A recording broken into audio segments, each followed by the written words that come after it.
Your berries cost more this year. They cost more last year too, and the year before that.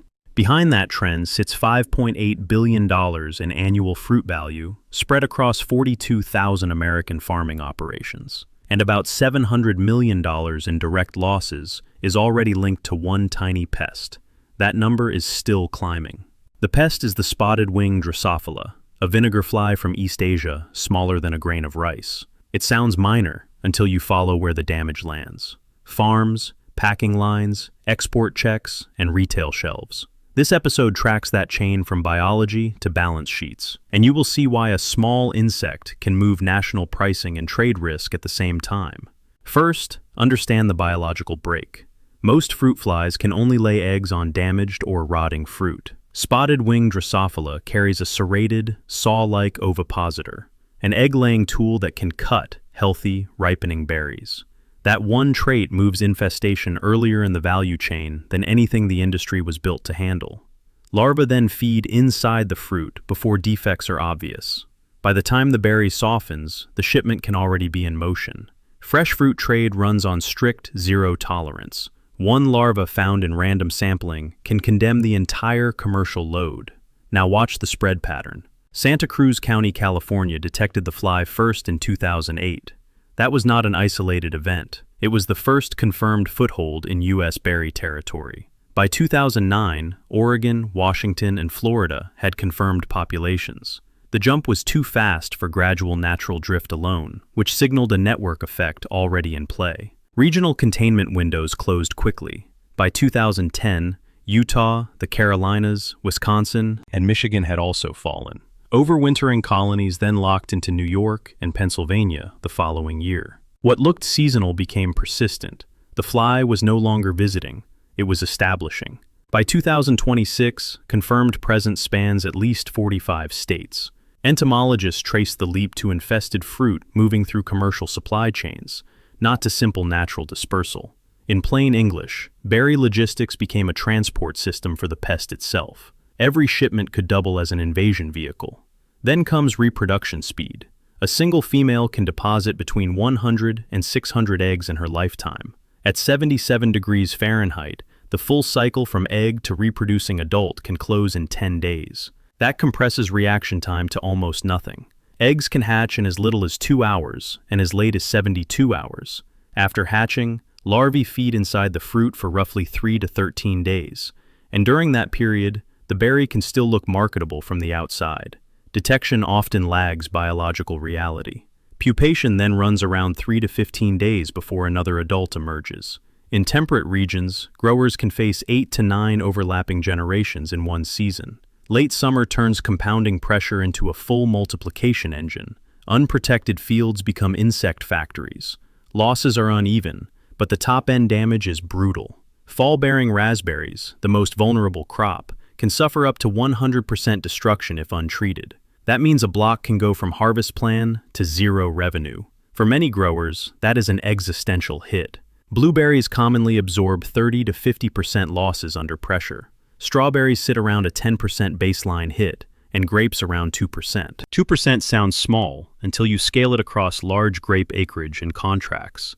Small percentages can still erase big money. State assessments made that visible early. New York projected $7.1 million in fruit value destroyed in a single 2012 assessment. The warning was direct and quantifiable. Minnesota grower surveys showed the raspberry sector losing $2.36 million in one season from a median yield loss of 20%. Maine's wild blueberry sector modeled worst-case revenue losses above $6.8 million. Different regions, same trend line. But the deeper shock was not only lost fruit.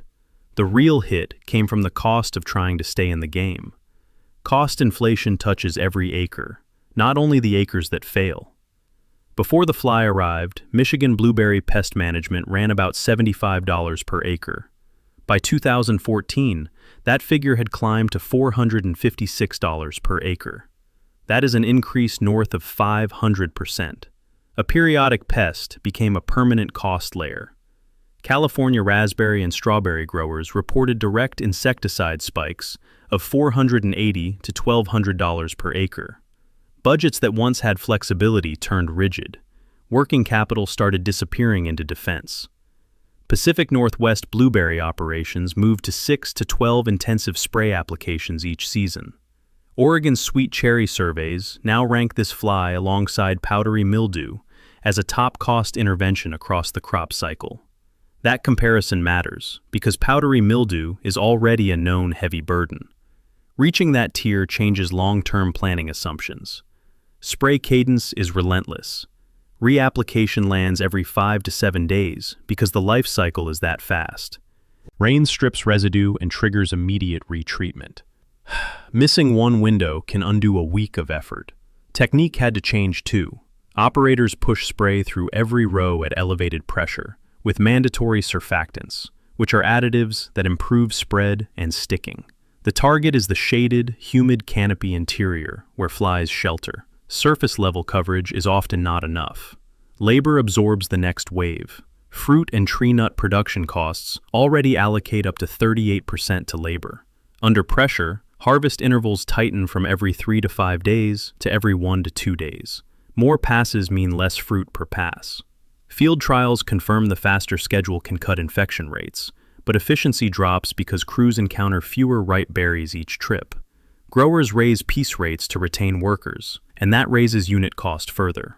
Biological control improves while financial pressure worsens. The return line shows the squeeze clearly. Net returns can run 17 to 21% below control plots with no fly pressure. That is true even when farms do many things right operationally. Margin erosion becomes structural, not temporary. Then the problem follows fruit out of the field. Eggs and first instar larvae are microscopic and usually invisible to standard visual sorting, so infested berries can enter packing channels looking clean. The defect appears later, after logistics commitments are already made. About 2 to 3 days after harvest, symptoms begin to show. Berries dimple, crater, leak juice, and then collapse. At that point, quality claims turn into rejection risk. The timing punishes long supply chains most. Cold storage does not fully solve this. Shelf life that normally stretches 14 to 20 days can shrink to almost nothing after infestation progression. That narrows market windows and raises uncertainty on every shipment. Distance becomes a liability multiplier. Now connect this to pack-out rate, the share of harvested fruit that makes premium fresh grade. Pack-out is not a side metric. It is the revenue engine. When pack-out falls, value can collapse even with decent gross yield. Assume 80% pack-out. In those same budgets, fresh cherries can bring $2.55 per pound, while processing culls bring 4 cents. That spread defines the whole risk profile. One grading shift can erase profitability. At 18,000 pounds per acre with 80% pack-out, break-even sits around $1.91 per pound. The cushion is thinner than it looks. Small quality shocks push operations below line quickly. Drop yield to 6,000 pounds per acre, and required price climbs to $3.27 per pound. Most operations cannot reliably command that price. The equation breaks long before orchard effort does. Economics fail first, then capacity follows. Organic wild blueberries show the steepest drop. Fresh market value can hit $13.23 per kilogram. Divert that same fruit to frozen processing after rejection, and return falls to 57 cents. That is a 96% collapse in value. The zero-tolerance rule concentrates that downside on producers. One detected larva triggers full-load rejection, with no matching penalty on the buyer side. Liability is asymmetric by design. Growers absorb the shock even when appearance looked clean at ship time. Export channels amplify the stakes. Repeated interceptions can trigger total market closure by trading partners. At the same time, China is investing heavily in domestic cherry production to displace Pacific Northwest exports in secondary Asian markets. Quality failure can become permanent share loss, not just one bad shipment. At retail, part of the burden moves downstream. Federal Reserve data indicates firms pass through about 60% of unexpected cost spikes to consumers. That helps explain persistently higher berry pricing at checkout. Pest economics are now consumer economics. Organic channels pass through less. Reported rates run 10 to 15 percentage points lower because retailers fear demand destruction at premium prices. That leaves organic growers carrying a larger share of the hit. Over time, the margin squeeze weakens the business case for certification. The sourcing map reflects that pressure. Fresh blueberry imports rose from 44 million pounds in the early 2000s to 450 million pounds by 2020. Imports then captured 62% of domestic fresh consumption. The center of supply shifted while domestic costs climbed. Country composition shifted just as hard. Peru and Mexico moved from less than 1% of U.S. blueberry imports in 2010 to over 50% by 2020. That change is structural, not seasonal. Once contracts reset, re-entry gets harder for domestic growers. Raspberries and strawberries show the same pattern. Mexican raspberries now account for 99% of total U.S. fresh imports. Mexican strawberry shipments reached a record 431 million pounds. Domestic replacement is happening, one truckload at a time. Organic production faces the tightest tool constraints.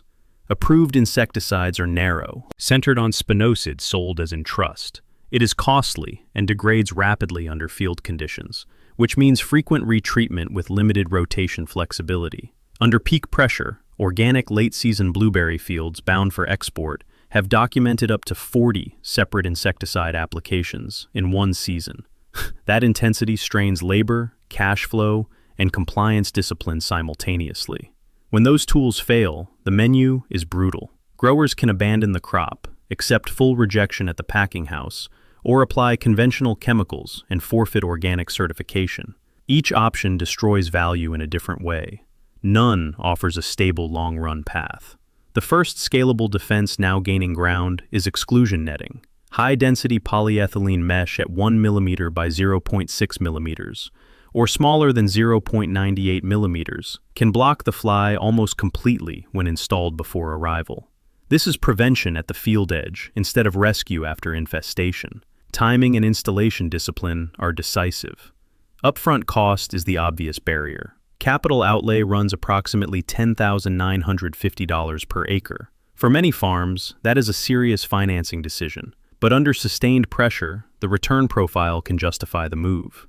For organic blueberry producers, adoption has been associated with $1,856 more income per acre. Reported benefit-cost ratio is 1.115. Cumulative cash flow overtakes organic spray programs by year 3. That timeline is not instant, but it is workable. Public support helps bridge the gap. NRCSEQIP subsidizes high tunnel systems in Oregon at $5.01 to $9.66 per square foot. Those rates can turn an impossible project into a phased investment. New York programs also reduce entry cost. Exclusion fence materials there receive $2.18 to $6.96 per foot. Historically underserved producers can qualify for enhanced payment rates, up to 90% cost share on selected practices. Policy design is now part of pest strategy. Biological control tackles the root ecological imbalance. The fly arrived in North America largely without its natural Asian predators. Researchers identified a parasitoid wasp, Ganaspis brasiliensis, now reclassified as Ganaspis camorum, that lays eggs inside developing fly larvae. The pest is controlled from within, not from surface contact. In native habitats across Japan and China, parasitism rates reach 76%. That level of suppression is difficult for chemical-only programs to match sustainably, and it lowers pressure before fruit quality visibly collapses. USDA-APHIS cleared field release in 2021. Coordinated distribution now spans Michigan, New York, New Jersey, Oregon, California, and the broader mid-Atlantic. Field monitoring has detected wasps up to 2,700 feet from release points. The strategy is establishing self-sustaining populations near commercial acreage. One reason this pathway is gaining trust is cost structure. Federal funding covers exploration, rearing, regulatory clearance, and distribution. Growers do not carry those core development expenses directly. In a margin crisis, that changes adoption math. Genetic biocontrol is moving faster than many expected. Agrigene's knockout platform uses CRISPR-Cas9 to produce precision sterile male flies. Released males mate normally but produce inviable eggs, suppressing reproduction without adding foreign genetic material. That also avoids classic resistance pathways tied to repeated chemical exposure. Under USDA permits, field trials ran successfully in 2024 and 2025. Commercial rollout for fresh berry and cherry systems is anticipated for 2027. If deployment scales, it could reduce dependence on high-frequency sprays. The key question is operational reach, not lab proof. Across the Atlantic, Big Sis reported 91% open field population suppression with a chemical-free sterile insect program. The system combines automated rearing, AI-driven sex sorting, and robotic distribution, directly targeting the labor bottleneck that limited older sterile insect models. Mechanization is making population control more deployable. Federal policy has started to match the urgency. In February 2026, Senators Peters, Collins, Ossoff, and Merkley reintroduced the bipartisan Spotted Wing Abatement Trust Act, or SWAT Act. It authorizes $6.5 million annually over 5 years for fly research and mitigation. Dedicated funding replaces fragmented competition with unrelated grant priorities. Broader legislation followed through the Farm, Food, and National Security Act of 2026, advancing a permanent specialty crop emergency assistance framework in place of ad hoc crisis response. Alongside that, USDA launched the $1 billion Assistance for Specialty Crop Farmers program in February 2026. The program provides one-time bridge payments to offset elevated input costs without requiring crop insurance enrollment, opening access for uninsured organic growers who need immediate liquidity. Risk protection rules were also updated. The Expanding Access to Risk Protection rule extends beginning farmer eligibility from 5 to 10 crop years, adds 15% premium subsidies for the first 2 years, and removes paperwork barriers for prevented planting payments. That matters when infestation forces hard acreage decisions. Are now producing practical thresholds for field decisions. New York validated a larval sampling trigger of 0.02 larvae per berry, and growers using that decision tree cut 1 full spray without losing quality. New Jersey trials are testing repellents that sharply reduce egg-laying behavior, and Oregon demonstrated a food-based attract and kill gum that reduced oviposition by 50% under controlled conditions. The furthest frontier is species-specific RNA targeting.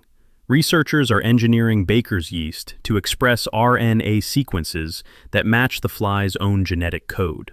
When flies feed on the bait, a lethal gene silencing cascade is triggered, while bees, beetles, and native parasitoids remain completely unaffected through sequence specificity. Michigan State University and Indiana University are advancing this work under NIFA grants. In less than a decade, Spotted Wing Drosophila has rewired how the U.S. berry industry operates. It forced a costly chemical arms race, compressed margins across the chain, and accelerated replacement of domestic output by imports from Peru, Mexico, and Chile. The response now combines exclusion netting, self-sustaining parasitoid colonies, CRISPR sterile males, and AI-powered monitoring systems processing over 1 billion pest images per year. The most advanced integrated pest management program ever assembled for a single species. Whether that response scales fast enough is the defining test, because domestic market share, once lost, almost never comes back.